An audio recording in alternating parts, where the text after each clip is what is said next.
the Spirit of Jazz podcast, where music dances with mystery, with your hosts, Bill Carter and Jeff Kellum.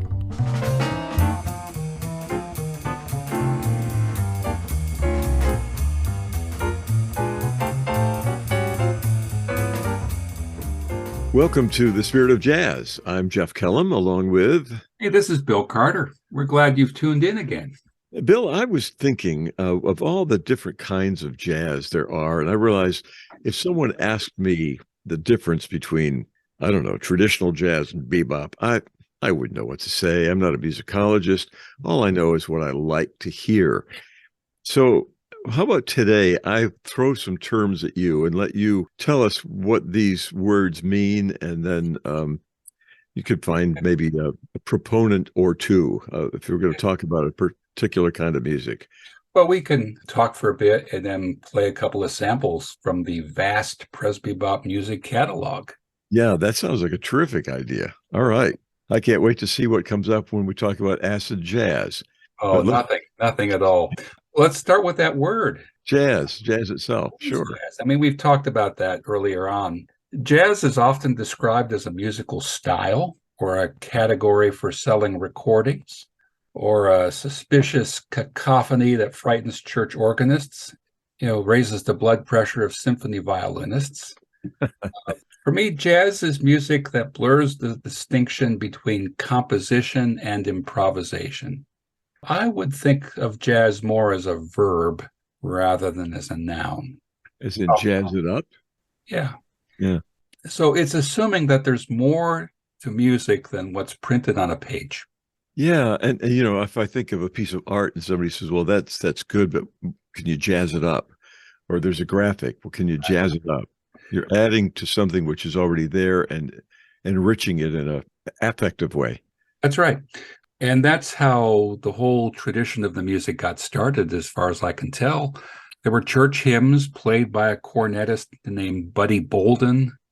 He was a resident of New Orleans, probably playing a cornet that he picked up that was left over after the Civil War bands all concluded, taught himself how to play it, and then added some musical gumbo to the quarter notes of the hymn. And the people began to sway, and they said, yeah. And the tradition moves on from there. Then it goes from the church out into the clubs. Well, before that, it was in the streets. Uh-huh. It was parade music as well for celebrations or for occasions of grieving. I think back to the James Bond movie Live and Let Die, which starts with a New Orleans funeral. And they're singing and dancing, or actually, they're marching to a very slow dirge. And then after they drop off the body to be buried, the band cuts loose. It reminds me, Matt Wilson was telling me an episode or so ago, or telling us about taking his drum and marching around the room and thinking he might get in trouble for it. It turned out it was something that people really enjoyed. And that's similar to taking the music to the streets and having a parade. It's Mardi Gras. And one of the recurring themes in the musical tradition of jazz is, how far do you go in terms of presenting a piece for people to hear? And how far do you go in the other direction of presenting a piece that animates the crowd? There was that wonderful moment when Duke Ellington's career was reignited at one of the early Newport Jazz Festivals. They started playing a piece called Diminuendo and Crescendo in Blue. And to punish one of his saxophonists who had been out too late the night before, he gave him a solo and let him play through the blues sequence 27 times. And he dug in, and as he dug in, a platinum blonde in one of the box seats began to dance, and they almost had a riot. Everybody was just it was like a New Orleans celebration at the Newport Jazz Festival. It was more than a concert presentation of a set piece. There was certainly a lot of it that was set and preset, but something happened in the presenting of it that animated the crowd. Sure. That's jazz. Yeah, right. So, certainly that's the aim of most most genres of music is to animate people in some way, if it's more subtle in the heart or if it means standing up and stamping your feet and clapping your hands.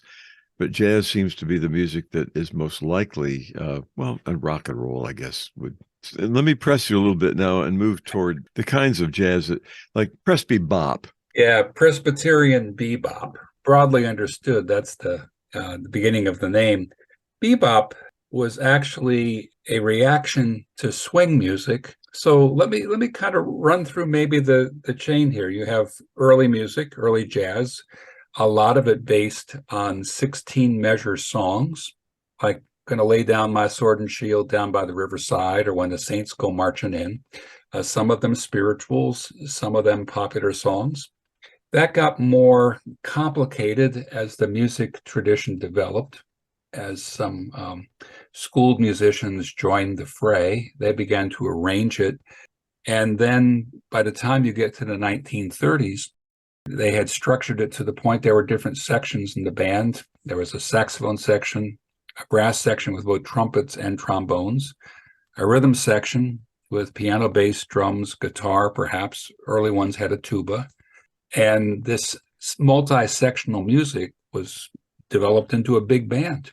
Yeah. And all of that coincided with the popular songs of the late 20s, the 30s, into the 40s, World War II. Tunes that were based on simple figures like "In the Mood" or "String of Pearls" were highly popular, and the radio was taking off. There was a piano in every home to soon be replaced by a radio in every home. And that's how people heard this music.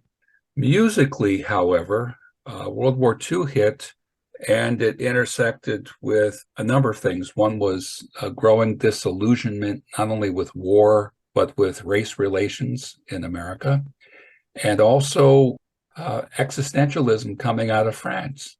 So it's like, live for today, what the heck, this is all there is. And that music began to be reflected with faster tempos, angular melodies, harsher harmony. And it was a way of challenging the musicians.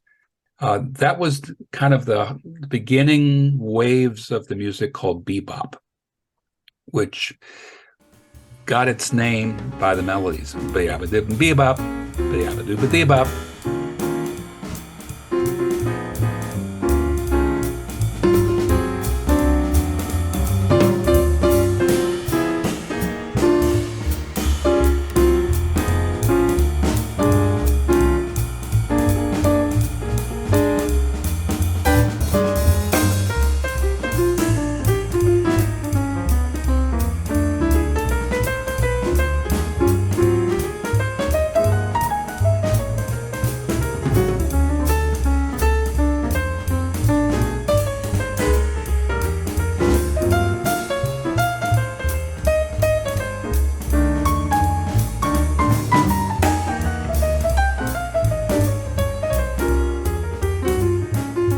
And a lot of the tunes recorded in the 40s and the 50s, and even to this day, were based on other people's songs. Do you have any idea why they did that? No. It was because of copyrights. See, when you copyright a song, it belongs to you. But what you're copywriting are the words and the melody. What you can't copyright necessarily is the structure, the sequence of chords. So this is why in a performance, somebody might say this is based on the chord progressions of Autumn Leaves, and then they play something that doesn't sound anything like Autumn Leaves. That's right. I composed the tune some years ago based on the old Cole Porter tune, "All of You," and I called it "Kit and Caboodle," and altered a couple of the chords, wrote a nice little melody. Come to think of it, we haven't played that in a long time. It might be time to pull that off the shelf. Right. So bebop goes faster. Mm-hmm. It's angular. It expresses more anxiety, even anger. Mm.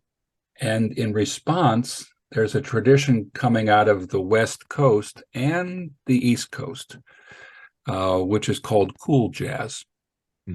And some of the proponents were people like Miles Davis, who utilized the arrangements of Jerry Mulligan, the great baritone saxophonist, and others. People on the West Coast like Shorty Rogers. Dave Brubeck was the beginning of this. And the fire was muted. They could still play fast. The harmonies were richer. And my perception is that a lot of contemporary harmony was beginning to find its way in. But the instruments were the same. Instruments were the same for the most part. There were some bands in that early cool jazz, and we're talking like 1948 to maybe 1953 and then beyond. Some bands added a French horn, which add kind of a mellower tone. So one of the classic proponents of this sort of thing was Henry Mancini, who got the contract not only for a number of films, but also the soundtrack of Peter Gunn, the black and white show, 25-minute show that had a detective. And they went to a place called Mother's, a working club, where there was a jazz band, and there was a vibraphonist and a guitarist, and they were playing kind of low-key swinging music behind the scenes. Right. And a companion piece to that was Mr. Lucky, where the club was on a boat, I guess. But Mancini wrote that tune too, didn't he? He did. So it had that kind of softer sound. It was commercially viable in some ways that traditional bebop was not. But at the same time, for every action, there's an opposite and equal reaction. So what comes out of that was something called hard bop.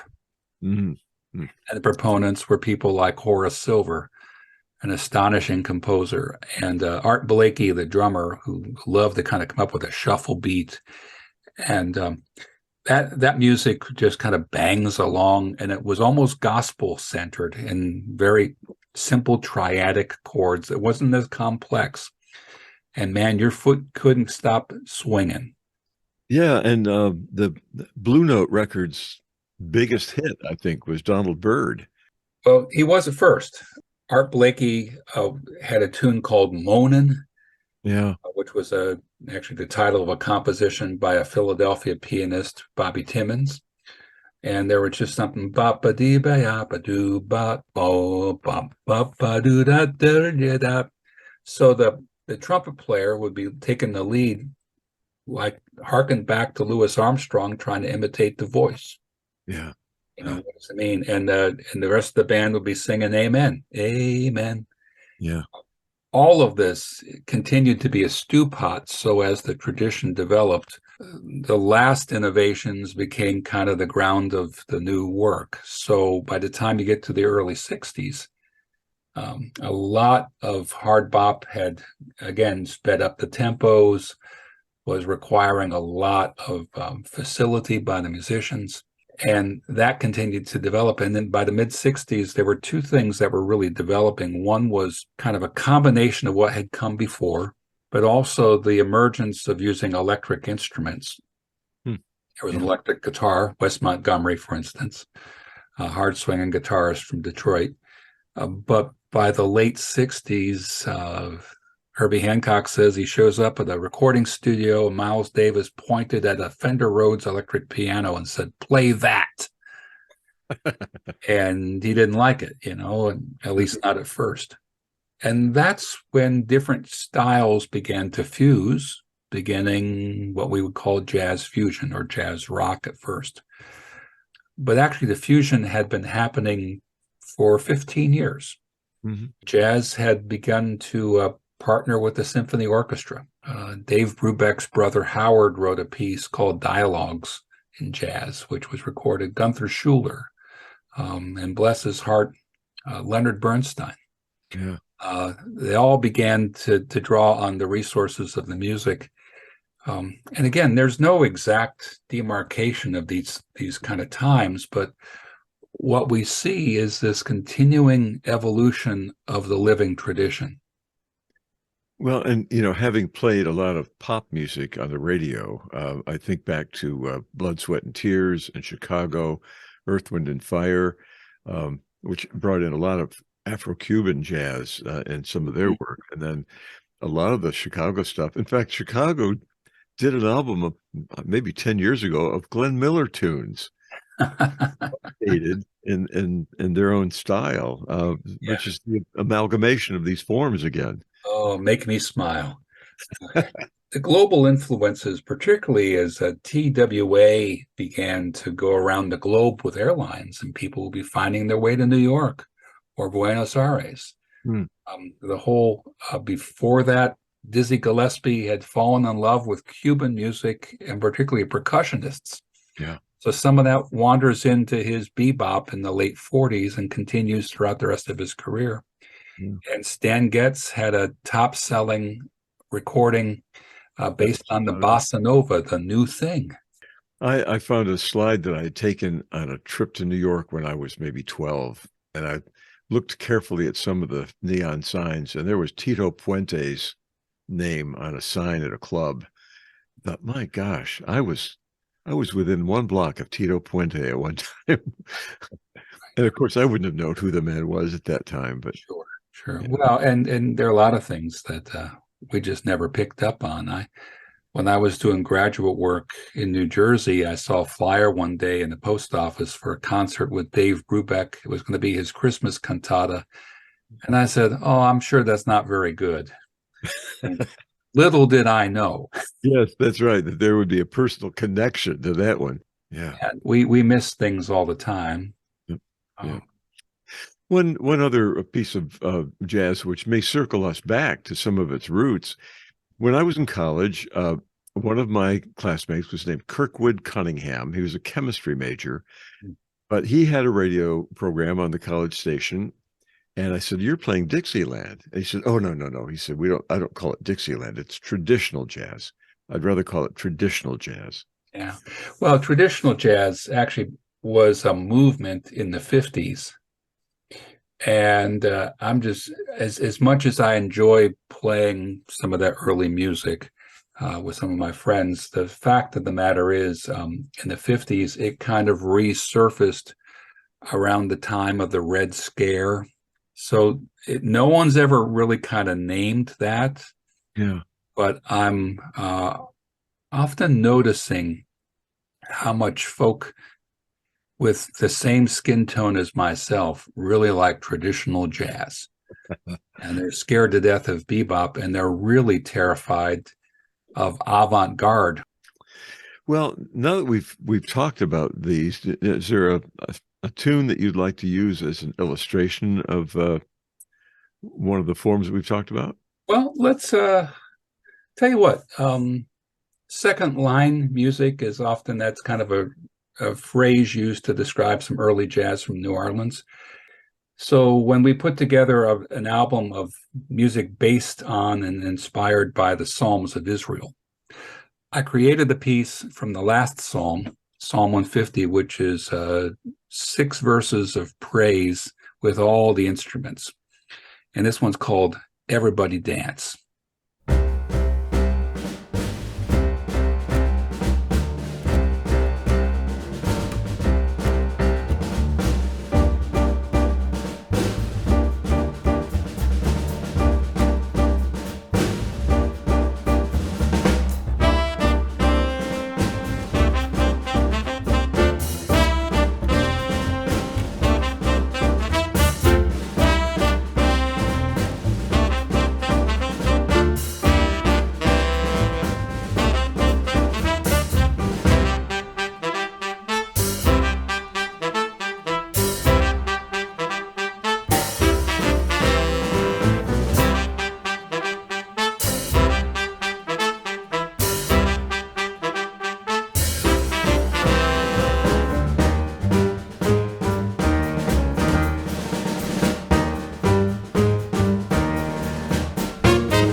So anyway, that's Everybody Dance. And, I think if I might use the word eschatologically, that's where everything's headed, a final dance, a final festival, a rejoicing.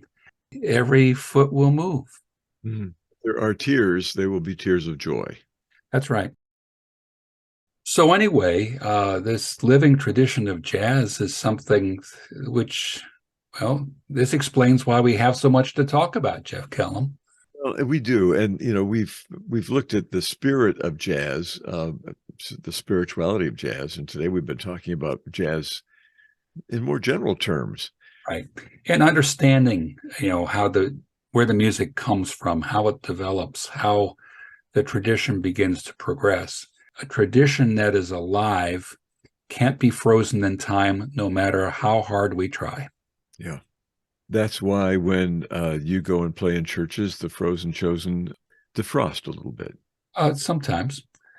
On the Spirit of Jazz podcast, we've been talking about the different kinds of jazz, a little bit of the history of jazz, and invite you back again next time to continue the conversation. That's right. You take care out there and spend the rest of this day listening to some music. Thanks for listening to the Spirit of Jazz podcast. This is a production of Presbybop Music. To find out more about Presbybop, our music, concerts, and recordings, please explore our website at www.presbybop.com. And send us a note telling us what you think about the Spirit of Jazz. We'd love to hear from you. Check in with us again next time. I'm Jeff Kellum. And I'm Bill Carter. Thanks for tuning in.